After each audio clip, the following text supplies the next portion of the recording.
Usapang fluency tayo guys today. Is it a marketing gimmick or talagang totoo siya? Kasi nakita naman natin for some of the brands like si Transsion, nagpinopromote nila ng mga phones nila with 60 months of fluency. And in this video, hihimayin natin and papakita ko sa inyo kung ano nga ba tong fluency na pinag-uusapan nila. So don't go away after this quick intro.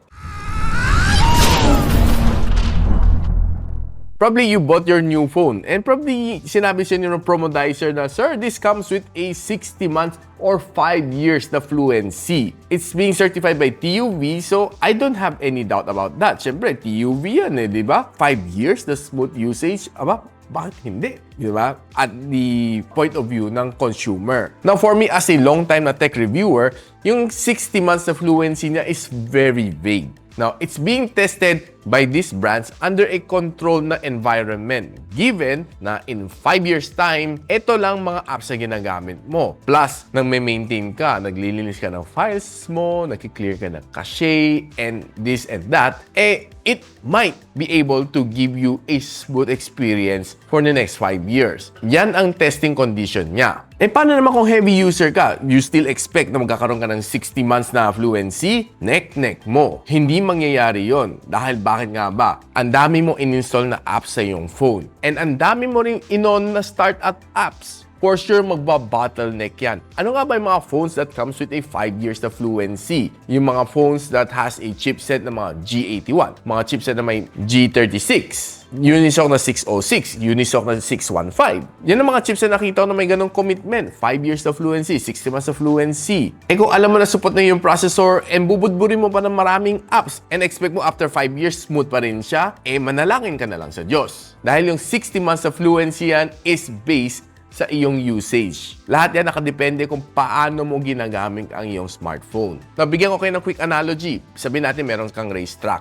And itong racetrack na ito, meron isang kotse lang tumatakbo, isang Ferrari. Ang bilis. Kahit anong speed gusto mo, takboy mo dito, magsawa ka, walang problema. Bakit? Kasi you're free to run around kasi ang laki ng space. Now, paano kung lagyan mo ng 5 kotse? Like, nandyan na rin si Porsche, si McLaren, nandyan na rin si Lamborghini, and nandyan na rin si Mercedes. Do you still expect na magiging fast pa rin ang Ferrari mo? Well, kaya pa naman, pero except that makipag-git-gitan ka to compete. Siyempre, hindi na iyong-iyo yung space, so nababawasan niya. Now, paano kung punuin mo ng kotse ang buong racetrack? Makakagalaw pa ba ang iyong Ferrari? Wala na, hindi ka na makagalaw. It goes the same sa iyong storage. Now, yung storage mo is very important. The moment na halos full na iyong storage, wala na talagang pagtatakbuhan. Kasi sometimes hindi mo na mamamalayan Nagbabrowse ka ng mga photo and videos sa Viber, auto-save siya, napupuno ang iyong storage. Hindi mo alam mga ito. Now, it's one thing na nakakalimutan ng taong gawin to clear yung cache. Yun yung mga temporary files that takes up a lot of space inside your phone. So, ugaliin nyo mag-clear ng cache if you're after mga a month or 2 para ma-refresh at mabawasan konti ang iyong storage. Now, another point din is, kunwari, 4 gigs of RAM ka, tapos plus 10 gigs na virtual memory, and you're expecting a 60 months na fluency. I don't think that's going to happen kasi 4 gigs of RAM for 2024, medyo pitin na siya. At least for me, it has to be 6 gigs of RAM para medyo mas maging smoother ang experience. A lot of these apps takes up a lot of memories, and for it to be able to run smoothly, you have to have a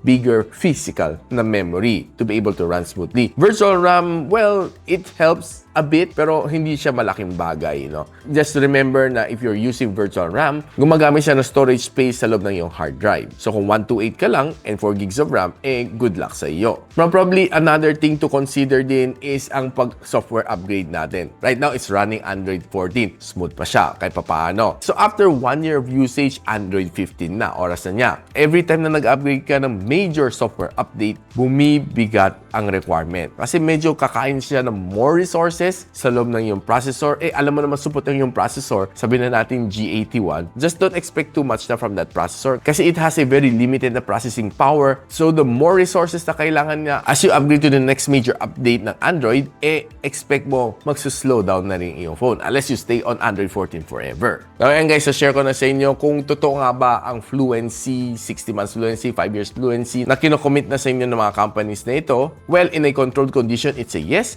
but depende sa iyong usage, and probably I would say It really depends. It might be a no, and it might be a yes. So it depends kung gaano ka-heavy user ka. Now, probably there are some minor things that plays a role din dito sa fluency is yung mobile data mo and yung internet connection mo. So kung mabagal ang iyong internet connection, expect mo rin na medyo mabagal din ang iyong phone. So for you to maintain a 60 months na fluency, you have to use your phone moderately. No heavy usage and hindi mo rin pwede tadtarin ng apps. So guys, ano yung gusto nyo pag-usapan natin next? Let me know in the comments. If you liked tong video na ito, don't forget to share it to your friends. And a sub to this channel is definitely awesome. I'll see you in my next one.